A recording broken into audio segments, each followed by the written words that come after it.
Hey, Master Gardeners, have you ever been standing around a plant and you watch the bumblebee land on the flower and it's like he's angry? You hear all this zzz, buzzing sound really loud? Well, that's actually a method of pollination called buzz pollination. And buzz pollination is sort of an exclusive little private club that only certain bees are allowed to attend and only certain bees can do it. The honeybee is not a buzz pollinator. So let's take a look at the flowers that can be buzz pollinated. These are usually specialty flowers that have fused anthers. Come over here and let's look at some of the families of plants that are buzz pollinated. And they don't have to be buzz pollinated, but they prefer it if you want better quality, good seed set, and actually for tomato it improves the vitamin C content. One of the families is these Dodecanthon shooting stars, which are some primula in there. And then there's a class of sun pitchers, which is not a plant that you're typically going to see and observe this in. But here's a big family you should know, the Solanaceae family, which are your Solanum species. Not everything in the Solanaceae family is buzz pollinated, but Solanum species are definitely like to be buzz pollinated. They're truly self-pollinating flowers, but they prefer this buzz pollination form.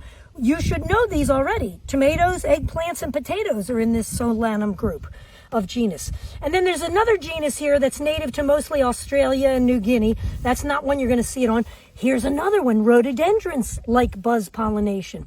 And look at this, all your viciniums, which are your blueberries and your cranberries. Another one that prefers this. And the Archocephalus is a genus within this that likes buzz pollination. And then we have some of the legumes, senna, which I'm going to do a video later on, another senna that's native out here in the woodland. And we'll take a view at one of the sennas. It's not one that you're familiar with, but this falls into the rhododendrons and a lot of your veggie plants.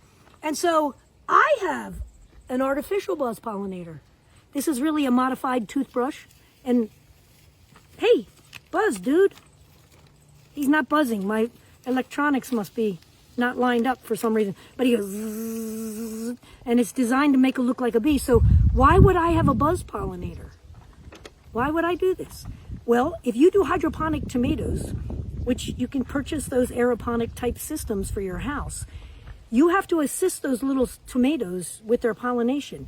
Now, out in the wild, there's obviously bees that can pollinate. Now, you probably don't see many bees on your tomato plants anyway, because it's not just the bees that can do this buzz pollination. Actually, the vibration of the wind itself can agitate the flower. Let's take a look at the flower. You can see it's usually downward facing. They say buzz pollinated flowers often have a really bright yellow anthers on them, and they face downward. What happens is the bee lands on it, and this is like a little pollen pot.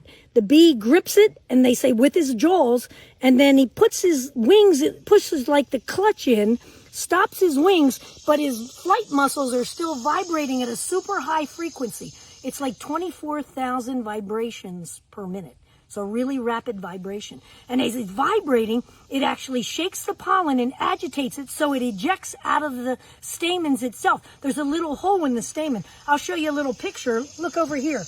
Here's how the flower is laid out.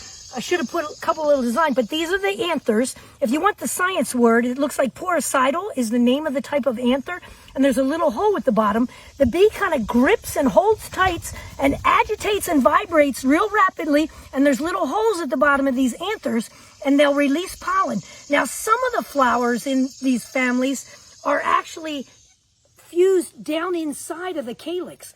And when the bee gets on and vibrates, it actually flares open and flings the pollen and randomly hopes that it's going to hit the bee. Go on the internet, look up some of those buzz-pollinated flowers. Pretty fascinating. They say it's one of the fastest moving plant organisms in the whole world. That's how fast this pollen comes out. It's like so many G's. I don't remember how many G's it was, but go watch. That's a fun thing to see. But the anthers are fused. Do you have to have a pollinator? No, you don't, because obviously in the wild, your tomatoes and eggplants are getting pollinated. So how does this vibration occur naturally? It's actually just the wind, just blowing. Or if you walk by your tomato plants and you just tap them, they'll actually do it. Or if you purchase a little vibrator like this, who's not working for some reason, but that little vibration can agitate them out. So it may not be as complicated as all the science makes it looks, because a lot of your tomatoes are getting, they're getting pollinated in the wild without you hitting them, bumping into them, or the winds and things, or the bugs and the bees. So, but it is helpful to go out and just knock them and vibrate them. So that's the essence of buzz pollination. It's a fascinating little exclusive club. Did I show you what kind of bees? Here's the main bees. Not every bee can buzz pollinate. It's usually your carpenter bees, your bumblebees, and your orchard bees. They're the main ones that are buzz pollinators. I kind of listed the science name here. I'm not an entomologist and I don't know my bees professionally, but that's what's listed on the internet. Another thing that they use to study this are actually tuning forks. You can take a tuning fork, bang it, and you'll see on the internet some videos where they touch the tuning fork to it at just the right vibration and it'll release its pollen. Does it release all of its pollen? No. Which is kind of interesting. Like you would think, why? Because most flowers, when other bees, like honeybees, don't use buzz pollination. They can't buzz pollinate. They just go to open flowers and all the pollen is available to them and it sticks to their head, their thorax, sometimes their body, and then their 3 parts of their legs can stick to any of their body parts, and those pollen granules are just openly pollinated. Whereas these are closed. Sometimes you'll still see bees, like even in the greenhouses where they raise blueberries and things, they'll still hire the honeybee growers, or raise, what do you call those, honeybee companies, to release the honeybees inside of the greenhouses. So how does that work?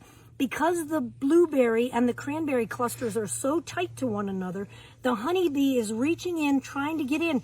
You know, most of these flowers don't have any nectar. The only reward the bees are getting is the pollen itself. And they say some of the pollen granules are actually stuck together in bundles of 4, which increases the probability of thorough pollination inside of your flower. But the honeybee is on these clusters of cranberries and blueberries, and he's just kind of randomly gripping and holding, and his legs will randomly go into the little funnel-shaped flower and actually do the pollination.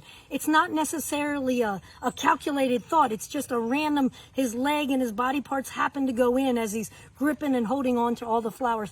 They call the honeybees just little scroungers. They kind of follow up. Even after the flower has released its pollen, there's often little threads of it. The honeybees will come in after the bumblebee has been in there, and he'll scrounge up other old pollen that's left behind. So anyway, those are kind of the facts on buzz pollination. They find that in greenhouses commercially that it's always a better quality fruit, more seed production for them, always improves. So there's buzz pollination, MGs, some new facts. Hope you got something new.